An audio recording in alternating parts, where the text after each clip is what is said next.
क्रोध को मौन से ही काबू किया जा सकता है। अगर स्वभाव में क्रोध आ गया है तो ध्यान करना चाहिए। ध्यान से मन शांत होता है और गुस्सा कंट्रोल में रहता है। तो आइए सुनते हैं गौतम बुद्ध और उनके शिष्यों की एक छोटी सी कहानी।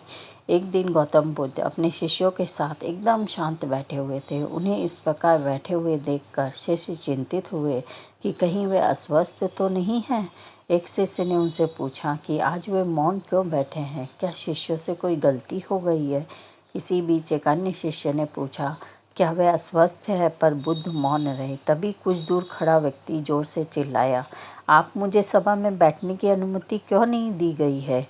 बुद्ध आंखें बंद कर कर ध्यान में मग्न हो गए। वे व्यक्ति फिर से चिल्लाया, मुझे प्रवेश की अनुमति क्यों नहीं मिलती। इसी बीच एक उदार शिष्य ने उसका पक्ष लेते हुए कहा, उसे सभा में आने की अनुमति प्रदान की जाए। बुद्ध ने आंखें खोली और बोले, नहीं, वह अछूत है, उसे आज्ञा नहीं दी जा सकती। यह सुनकर शिष्य को बड़ा आश्चर्य हुआ। बुद्ध उसके मन की भाव को समझ गए और बोले, हाँ, वह अछूत है। इस पर कई शिष्य बोले, हमारे आश्रम में जात पात का कोई भेद ही नहीं है, फिर भी वह अछूत कैसे हो गया। तब भगवान बुद्ध ने समझाया, आज वह क्रोधी होकर आया है। क्रोध से जीवन की एकाग्रता भंग होती है। क्रोधी व्यक्ति प्रायः मानसिक हिंसा कर बैठता है। इसलिए जब वह क्रोध में रहता है तब तक अछूत होता है। इसलिए उसे कुछ समय एकांत में खड़े रहना चाहिए। क्रोधी शिष्य भी बुद्ध की बातें सुन रहा था।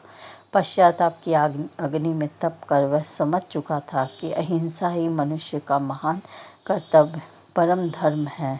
वह बुद्ध के चरणों में गिर पड़ा और कभी क्रोध न करने का प्रण लिया। क्रोध के कारण व्यक्ति अनर्थ कर बैठता है और पश्चाताप उसे बाद में होता है, जिसका कोई लाभ नहीं मिलता। इसलिए हमें क्रोध नहीं करना चाहिए। क्रोध करने से तन, मन और धन तीनों की हानि होती है। मेरी कहानी को लाइक, सब्सक्राइब, शेयर ज़रूर करें ताकि मेरी कहानी आप तक पहुंचती रहे। जय श्री कृष्णा, जय श्री कृष्णा।